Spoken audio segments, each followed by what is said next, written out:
بسم الله الرحمن الرحيم. waxaan maanta mid xafiiska ra'iisul wasaaraha Soomaaliya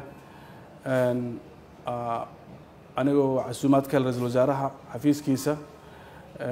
waxa aan ra'iisul wasaaraha iyo aniga ka wada hadalnay sidii dalka uga dhici lahayd doorasho xor iyo xalaal ah, doorasho la isaga loo wada dan yahay in laga wada shaqeeyo dhammaan dadka ay khusayso iyo saamilada guud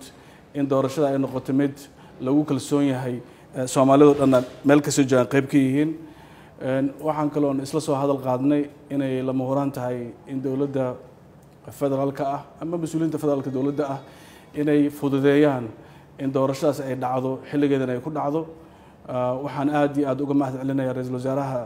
soo dhaweyntii iyo qaabilaadii maantay waxaan rajaynayaa in ay dadka Soomaaliyeed meel kasta ay joogaan oo rabitaan u qaba inay doorasho ka dhacdo in sida ugu dhaqsiyaha badan dalka doorasho ay uga dhacdo taasoo la isku waafaqsan yahay. waa mahadsantiin. Assalaamu calaykum waraxmatullaahi wabarakaatu.